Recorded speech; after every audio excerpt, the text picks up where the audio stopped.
이 세상에는 실망할 일이 참 많지요.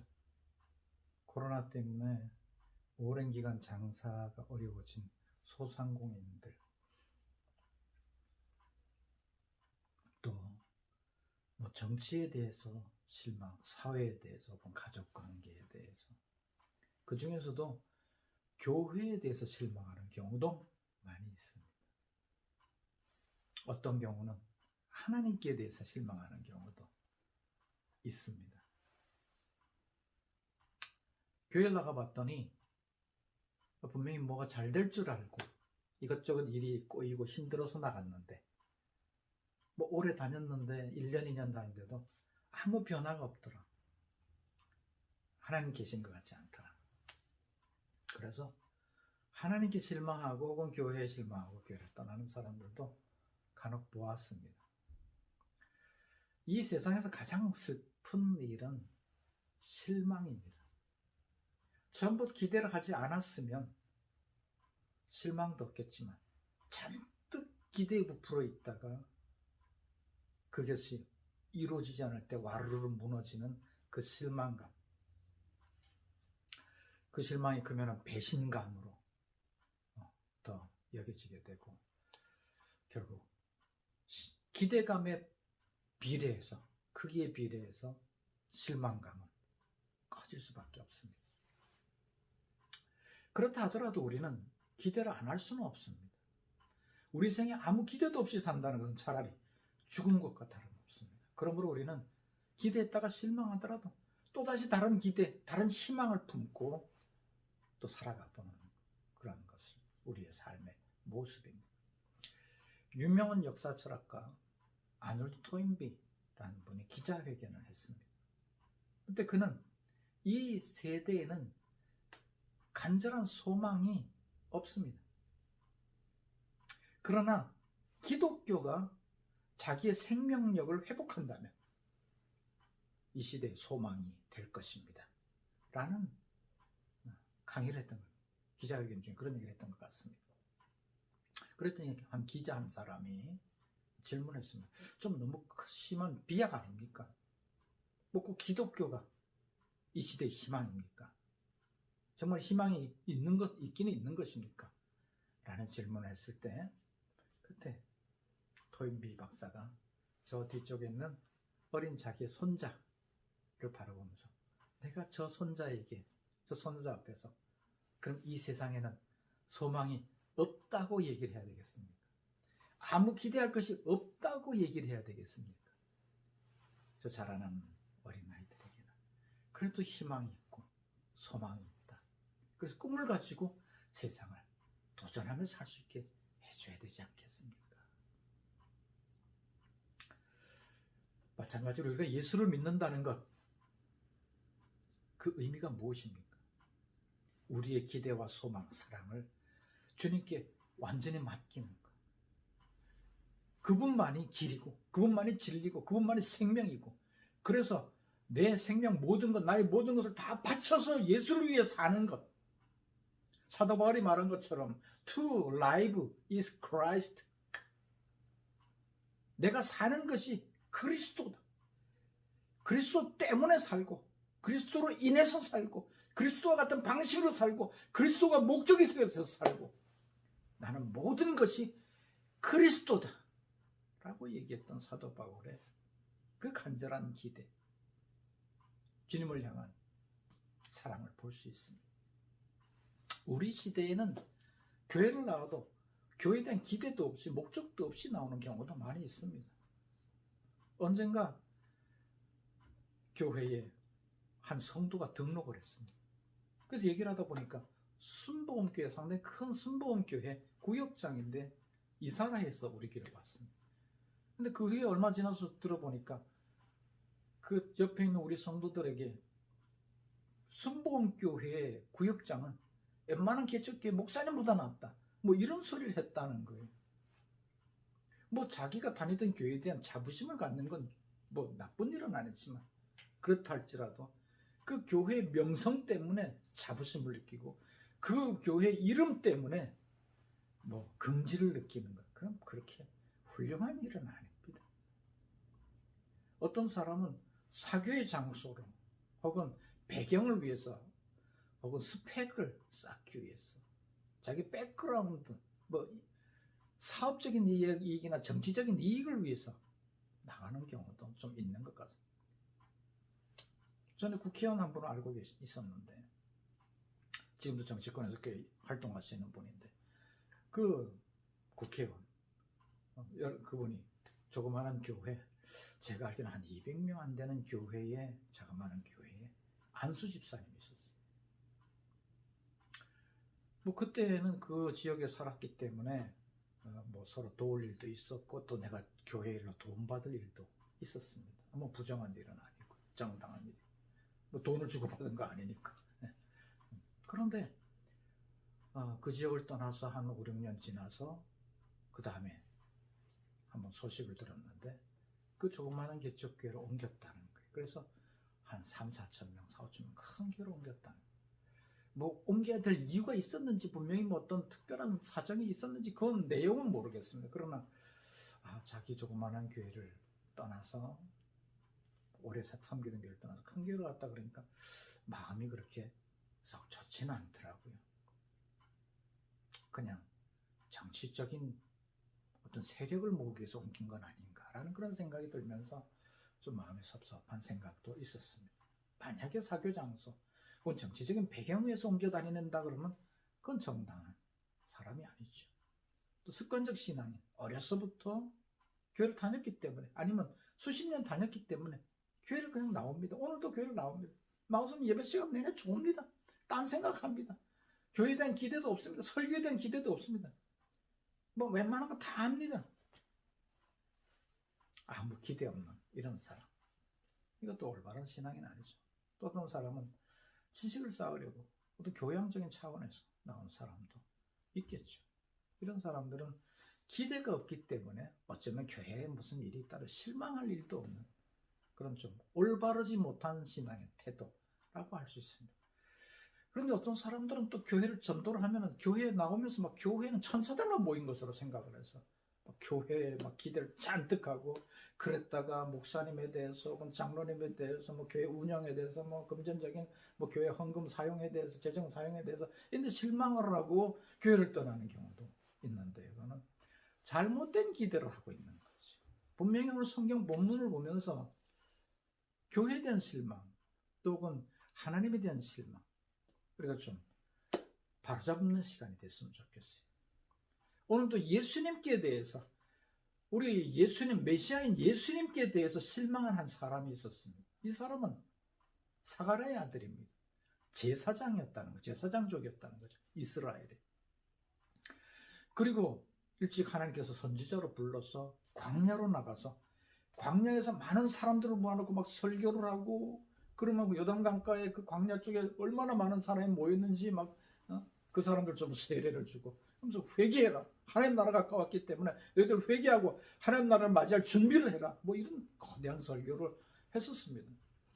그는 낙타토롯을 입고 또 가죽신을 신고 그야말로 뭐 야인으로 그리고 메뚜기를 잡아먹으면서 또 이렇게 바위 사이에서 흐르는 벌꿀 석청이라고 그러죠. 벌꿀을 갖다가 가져다 그걸 먹으면서 생활했던 뭐 그런 거 거의 뭐 야인 같은 그런 사람. 그러면서 오로지 하나님의 말씀, 오로지 하나님의 말씀을 전하는 선지자적인 역할만 했던 그런 사람. 그런데 어느 날 예수님께서 멀리서 오십니다. 그 전날 세례 요한은 기도하는 중에 하나님의 음성을 들었습니다. 내일 한 사람이 올 텐데 젊은이가 올 텐데 그 머리에 성령이 임해 있는 것을 보게 될 것이다. 내가 보낸 메시아다. 나의 사람이다. 라는 지시를 받습니다. 그에게 세례를 주어라. 그랬더니 아니나 다를까 한 젊은이 예수님이시죠. 오셔가지고 세례를 받으려고 합니다. 근데 그 예수님을 향해서 그는 이렇게 외쳤습니다. 보라! 세상 죄를 지고 가는 하나님의 어린 양이로다.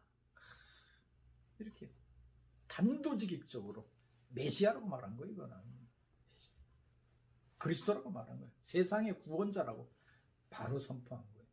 그리고 세례를 주는데 하늘에서 막 빛이 쏟아지고 성령이 임하는데 비둘기 같은 모습으로 임하고, 그리고 소리까지 들렸잖아요. 소리가, 이는 내 사랑하는 아들이요 내 기뻐하는 자라 하는데, 저 하늘에서 아마 뭐 그냥 제 생각에는 막 우렁찬 소리가 들렸던 것 같아요. 그랬더니 뭐 생생하게 예수님은 메시아고 하나님 보내신 분인 것을 모두가 알고 세례요한은 당연히 확신했죠. 그러니까 뭐 담대했겠죠. 이제 우리가 하나님의 사람이 왔구나, 메시아가 왔구나, 구속주가 오셨구나. 얼마나 담대했겠어요. 그런데 어느 날 그 지역을 다스리는, 이스라엘을 다스리는 사람, 뭐 원래 로마죠. 로마가 지배를 하고 있는데, 그때 로마에 세운, 로마가 보낸 왕 헤롯 안티파스라는 그런 왕이 그 나라를, 로마 유다 지역을 통치하고 있었죠.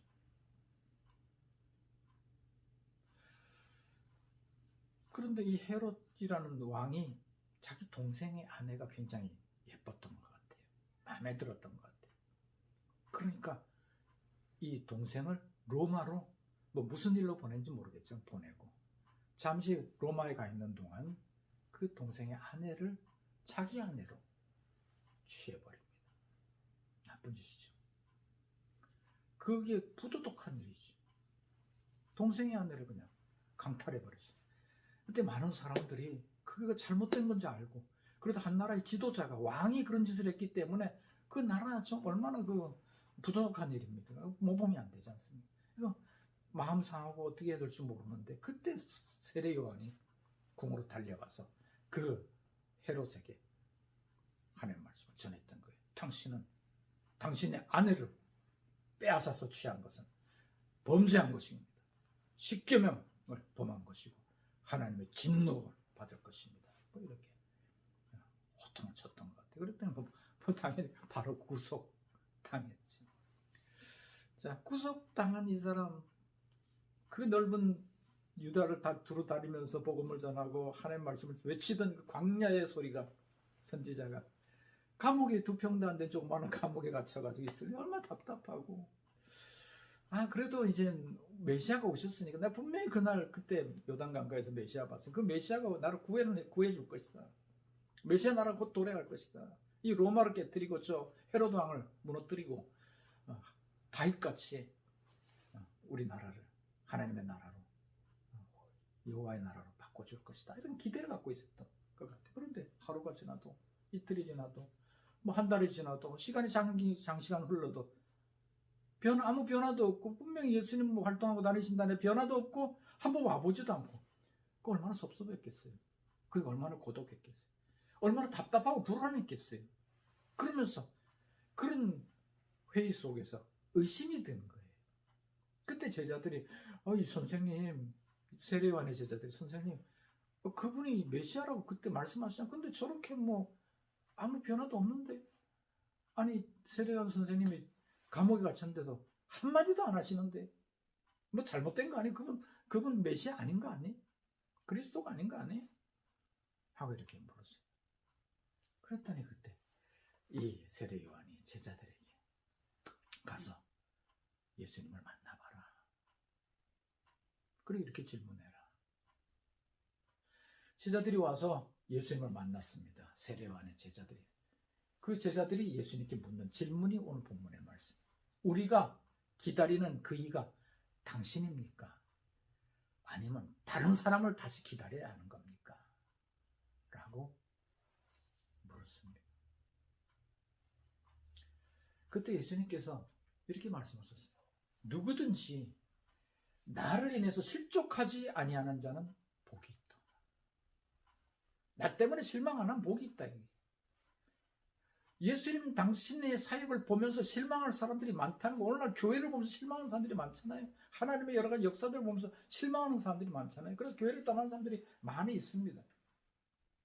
오해를 했기 때문에, 오늘 세례요한처럼 뭔가를 오해했다는 거예요. 그래서 실망하는 거예요. 누구든지 나를 인해서 실족하지 않는 자는 복이 있다는 말을 예수님이 하셨다면 세례요한은 지금 실족했다는 거죠. 예수님 때문에 실망했다는 거예요. 왜 실망했습니까? 예수님의 사역에 대해서 오해를 했어요. 예수님은 메시아인데 영광의 메시아. 그야말로 왕으로 말을 타고 군대를 끌고 와서 로마를 완전히 초토화시키고 그리고 모든 것을 통치를 바로잡아서 나라를 바로 세우고 그리고 영광스러운 그런 이스라엘을 회복하는 그러한 통치자 메시아로 생각했던 영광과 찬란함을 기대했던 혁명적 예수를 기대했던 그때 예수님께서 그 제자들에게 이렇게 말씀하십니다. 가서 이렇게 전해라. 문둥병자를 고쳐주고 안전병이를 일으켜주고 귀머거리를 고쳐서 듣게 하고 소경의 눈을 열어서 볼 수 있게 해주고 죽은 자를 살리고 가난한 자에게 복음을 전한다. 이렇게 전하라고 했어요. 여러분 무슨 뜻이에요? 이 오신 예수님은 종으로 오셨다는 거예요. 희생 제물로 오셨다는 거예요. 다시 말해서 이 세상에 버려진 사람들, 죄로 말미암아 하나님을 못 만나고 죄로 말미암아 여러 가지 불행한 일들을 겪고 있는 이 사람들의 친구가 되어서 그들을 도와주고 그들의 죄를 씻어주고 그들의 병을 고쳐주고 그들의 문제를 해결해주고 그들과 함께 회복해서 하나님의 나라의 자녀 되게 하고 천국까지 이끌고 가는 그런 일, 이 종의 일을 하러 왔다는 거죠. 예수님이 오신 것은 종의 사역을 하러 오신 거예요. 희생 제물이 되기 위해서 오신 거예요. 엠마오의 두 제자가 예수님 십자가에 달려 돌아가시자마자 엠마오로 내려가면서 그들이 실망했어요. 슬픈 빛을 띠고 내려갔고 크게 실망했다 그랬어요. 그때 예수님께서 그들을 만나서 이런 말씀을 하셨어요. 그리스도가 이런 고난을 받고 자기의 영광에 들어가야 할 것이 아니냐? 누가복음 24장에. 고난을 받은 다음에 영광을 누리게 된다는 거예요. 여러분, 오늘날도 기독교에 대해서 오해하는 사람들이 많이 있어요. 기독교는요, 예수님은 지금도 문둥병자, 안전뱅이, 귀머거리, 소경, 문제 있는 사람들, 죄인들, 인격적으로 장애가 있는 사람들, 상처받은 사람, 이런 사람들 교회에 모여오는 거예요. 이런 사람들이 왔을 때 병자는 신음소리를 내게 돼 있고 마음에 상처받은 사람 아프다는 얘기를 하게 돼 있어요. 심령에 어떤 인격적인 장애가 있는 사람들은 와서 자꾸 문제를 만들게 돼 있어요. 이간질하고 시기 질투하고 교회 안에 온갖 일이 다 일어납니다. 그러다 보면 성적인 문제도 일어나가지고 세상에 지탄을 받기도 하고 교회가 저렇다. 이거 왜 그렇습니까? 정말 사실적인 거예요. 이것은 교회이기 때문에 죄인이 모였기 때문에 이 세상 밖에서 일어난 일이 교회 안에서 그대로 일어나요. 이건 갑자기 이 사람들이 거룩해져갖고 이 사람들이 세상에서 죄를 짓고 그러던 사람들이 여러 가지 질병 속에 있던 사람들이 교회 오자마자 갑자기 질병 하나도 없어지고 인격적인 장애 하나도 없어지고 깨끗해지고 천사가 되는 것 아니기 때문에 그런 거예요. 사실 여러분 이런 문제가 일어나는 게 사실은 정상인 거예요. 여러분 다른 종교는 없는데 왜 없겠습니까? 여러분 수백만 종교 혹은 수천만 종교가 있다 그러는데 그 종교들이 왜 문제가 없겠습니까? 감추는 거지요. 사람인데 문제가 일어나게 돼 있죠. 근데 예수님께서는 그런 사람들 하나하나를 직접 상대하시면서 그들의 문제, 아파하는 문제들을 그렇게 소경이면 눈을 열어주고 안전병이면 일어나게 해주시고 그들이 영적으로 장애가 있으면 영적으로 장애에서 일어나게 영적으로 못 보는 사람이 영적으로 보게 하시면서 그들을 고쳐주고 있는 과정에 있는 거죠. 그 일을 하시는 게 예수님이죠. 종의 사역을 우리와 함께하는 사역을 우리 곁에 오셔서 함께하는 사역. 여러분 왕으로 오셔서 오늘날로 말하면 미사일과 원자폭탄으로 핵폭탄을 핵무기로 핵무장을 하고 오신 그런 대통령이라면 어떻게 안전뱅이를 만나겠어요? 그런 왕으로 오셨다면 어떻게 문둥병자를 만나겠어요? 개인적으로 만나서 그들과 무슨 대화를 한 번이라도 할 수 있겠어요? 주님 그걸 위해서 오늘날도 여러분 한 사람 한 사람을 인격적으로 만나고 계시는데 종의 모습으로 오셔서 오늘날도 여러분 만나주고 계신 거예요. 하늘의 영광의 하나님이라 그러면 여러분 만날 수 있겠어요? 만나는 순간 여러분 다 죽어요. 죄인이기 때문에. 그렇지만 그렇지 않고 정말 종의 모습으로 이 땅에 오셔서 오늘 또 봉사하고 있는 그 주님이 2000년 전에 그 일을 하셨던 거예요. 교회는 그런 것이 수백만 원, 2, 300만의 공무원 세계, 뭐 대기업, 뭐 조직 세계. 그런데 문제가 없겠어요? 문제가 안 일어난다고 보세요? 감추고 있는 거예요. 드러나는 게 차라리 여러분 공무원 세계 무슨 문제가 있었다고 합시다. 그러면 그런 문제 그 성추행이라든지 이런 게 일어났다고. 그러면 그런 것들이 금방 드러나서 절차대로 처벌받고 그리고 뭐 보상하고 그리고 다시는 재발 방지할 수 있도록 대책을 세우고 그랬다 그러면 무슨 문제가 되겠어요? 그건 정상이죠. 그거는 안 일어나는 게 제일 좋긴 하지만 그러나 사람 사는데 일어나잖아요. 근데 처벌도 안 되고 재발도 방지도 안 되고 어떤 절차 그러니까 제대로 진행이 안 되면 그게 문제잖아요. 여러분 아시는 것처럼 서울특별시장 전 서울특별시장 자살해 죽었잖아요. 왜? 자기 비서를 오랜 기간 동안 그렇게 했던 거예요. 성추행을 했던 거예요.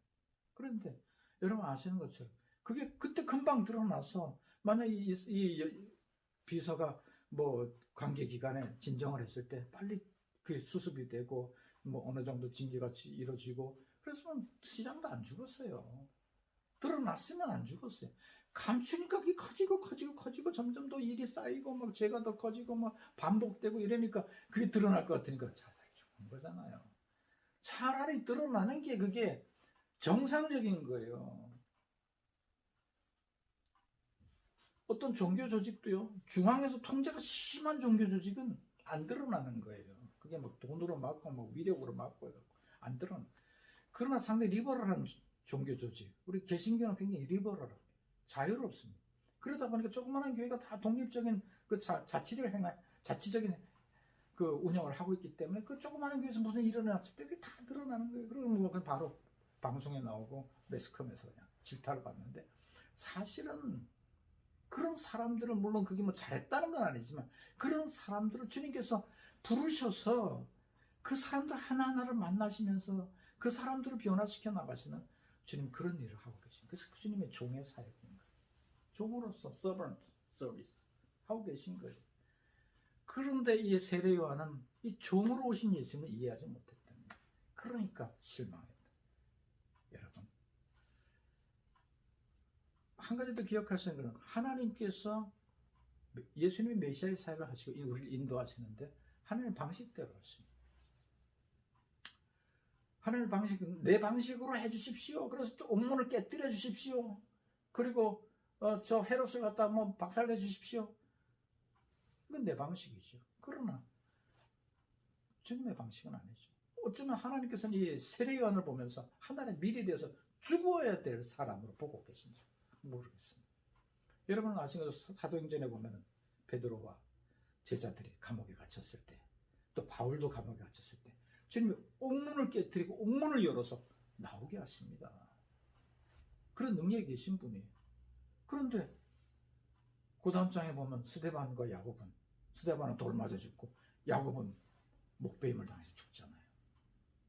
한두 장 전에는 건지셨던 분이 한두 장 후에는 그냥 죽도록 놔두시고 왜 그렇습니까? 바울 같은 경우에 여러분 얼마나 수없이 막 죽을 고비를 넘기면서 건져주시다가 로마 감옥에 딱 갇히니까 거기서 숨겨두고 놔두시잖아요. 왜 그러셨어요? 하나님의 사명은요, 옥문을 열어서 하나님의 일을 하게 하실 수도 있고 옥문을 닫아서 하게 하실 수도 있어요. 하나님의 영광이 드러나는 그런 데는 하나님의 미랄이 되는데 옥문을 열어서 하나님의 미랄이 될 수 있어요. 베드로 같은 경우는 아직 처음 교회가 이제 성령 받고 막 불같이 일어나는 때이기 때문에 베드로가 있어야 되거든요. 그리고 옥문을 깨뜨려 가지고 나오게 해서 그 교회를 지도해 나가도록 하죠. 그런데 스데반 같은 경우는 그가 죽어가면서 우리가 세상 속에서 어떻게 복음을 전해야 되는지 하늘의 미리 돼서 죽어가면서 복음을 전하는 그런 것을 남기기 위해서 죽게 하잖아요. 그리고 그거 기도할 때 아버지여 저들의 죄를 용서해 주시옵소서. 저들이 하는 것을 저들이 알지 못합니다. 스데반이 그렇게 기도하고 이 기도 언제 기도한 건데 예수님이 십자가에서 그렇게 기도했거든요. 그럼 그리스도인들은 어떻게 마지막 죽는 하나의 미랄이 될 때 어떤 기도를 해야 된다는 거예요? 저들을 용서해 주십시오. 저들이 하는 걸 모릅니다. 라는 기도를 하면서 죽어야 된다는 거예요. 그 모습으로 죽어가는 그 모습을 모든 사람들에게 보이면서 기독교는 이런 것이다. 제자들이 이 길을 따라가야 된다. 라고 가르치고 있는 거죠. 오늘 세례요한 같은 경우는 어떤 경우예요? 세례요한은 지금 죽어야 되는 거죠. 감옥에 갇혀서 죽어야 되는 거예요. 왜? 얼마 있다 예수님 죽으실 거기 때문에. 세례요한은 먼저 복음을 전하다가 진리를 전하다가 고난당해서 죽는, 정의를 위해서 죽는 그런 사람을 먼저, 예수님은 이렇게 죽을 거기 때문에 먼저 앞서 죽으면서 예수님 앞서서 예언적인 죽음을 죽어야 되는 것이죠. 그래서 오늘 그 감옥을 열어주지 않는, 옥문을 열어주지 않는 거죠. 주님은 그 옥에서 하늘의 밀이 될 것을 말씀하고 계신 거죠. 보호하고 있는 거죠. 여러분, 교회 안에도 많은 일들이 있잖아요. 교회 안에도. 그때 여러분, 교회 안의 모습들을 보면서 실망하지 마시기 바랍니다. 하나님 각각 쓰는 게 다 다르기 때문에 여러 가지 문제가 일어나거든. 하나님 죄인들을 불렀기 때문에 그렇다. 죄인들을 불렀기 때문에 이런 문제가 일어나고 있다. 오히려 기도하고 나는 그런 모습을 따라가지 않기 위해서 더 근신하고 조정하고 더 하나님 말씀으로 무장하고 올바르게 살려 나가고 그렇게 해야 될 것으로 압니다. 여러분, 그 예수님의 어머니, 육신의 어머니죠. 마리아가 성령이 오셔서 천사가 와서 내가 아들을 낳게 될 거다. 처녀인데, 동정녀, 그야말로 버진, 처녀인데 아들을 낳게 될 것이다. 그랬더니 제가 남자를 알지 못합니다. 그냥 처녀가 애를 낳으면 그때 돌 맞아 죽었거든. 그런데 하나님의 지극히 큰 소리 너를 덮을 텐데 네가 아들을 낳을 텐데 그 아들을 임마누엘이라 해라. 이렇게 이제 구체적으로 얘기해 주니까 그때 뭐라 그랬어요? 딱 한마디 했잖아요. 주의 계집종이오니 주의 말씀대로 내게 이루어지이다. 하나님의 나라가 임하시고 하나님의 뜻이 하늘에서 이루어진 것처럼 땅에서도, 땅은 누구의 나를 통해서도 이루어지시옵소서. 주님의 뜻이 어떤 뜻이든지 주님의 뜻이 나에게 그대로 이루어지기를 바랄 때 실망하지 않는 거예요. 세례요한처럼 고정된 생각, 자기 편견적인 생각을 갖고 있으면 안 돼요. 하나님이 어떻게 하시든지 하나님은 합력해서 선을 이루시는 분이기 때문에 가장 아름다운 길로 인도해 줄 것이다 라는 믿음을 가지고, 이걸 섭리신앙이래요. 가장 큰 신앙은요, 섭리신앙과 하나님이 선하게 인도하신다는 하나님의 선한 목적에 대한 신앙, 이 신앙이 두 개 결합한 게 가장 뛰어난 신앙, 우리가 꼭 가져야 되는 요셉의 신앙인 것입니다. 오늘 본문의 말씀을 기억하면서 우리는 실망하지 말아야 됩니다. 오히려 하나님을 굳게 믿고 나가야 됩니다. 그리고 이해가 되지 않는 부분들이 있을 때 하나님의 무슨 깊은 뜻이 있을 것이다, 합력하여 선을 이루시는 하나님의 깊은 뜻이 있을 것이다 라는 그런 믿음을 가지고 주님을 따라 나가는 때 실망하지 않고 오히려 큰 희망, 주님이 나를 통해서 일하신다라는 큰 꿈을 가지고 나가게 되고, 궁극적으로 여러분들이 천국에 갔을 때 이 모든 고난당한 것들은 위로받고 또 힘을 얻게 될 줄로 믿습니다. 말씀의 은혜 있게 하여 주시고, 교회 안에서 많은 실망, 또 세상 속에 많은 실망이 있지만 우리가 주님을 따라가면서 주님의 방식대로 살아가면서 믿음을 가지고 실망을 이겨나가고 희망으로 바꿔나가는 성도들 되게 해주옵소서. 예수님의 이름으로 기도합니다.